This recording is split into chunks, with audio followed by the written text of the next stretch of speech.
God is not obligated to submit to your standard of fairness.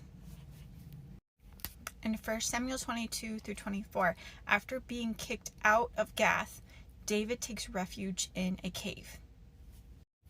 Some 400 men and his family gather around him and rally around him, and then he takes his parents to the Moabites and asks the Moabite king if he will shelter his parents while he goes and takes care of business.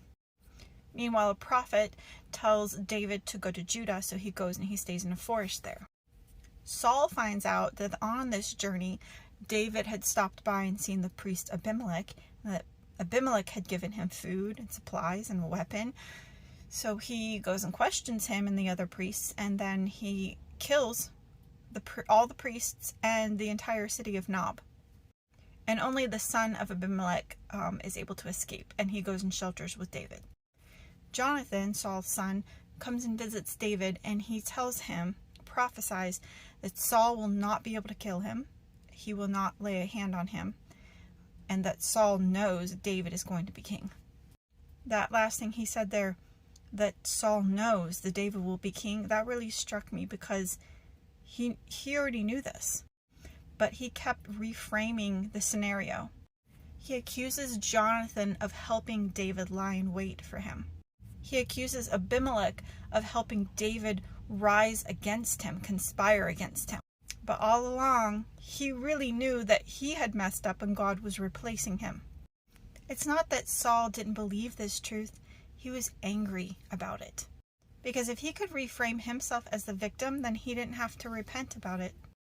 I was listening to a debate today between a deconstructionist and a Christian, and the deconstructionist kept coming back to the idea of fairness. She kept saying that eternal suffering in hell is not logical because it's not fair, and therefore God is not real. She kept saying that she didn't understand how some people being saved while others were not was fair. And this made me realize two things during this discussion. God does not need to reconcile himself to our idea of fairness. He created the universe, so we need to reconcile our lives to him. And two, she is claiming that he's not real, not because she's proven that he's not real, but because she doesn't like the implications for her if he's real. It's not that she doesn't believe the truth, it's that she's angry about it. Maybe not be so set in our own preferences and ideas that we fall victim to the realities of truth.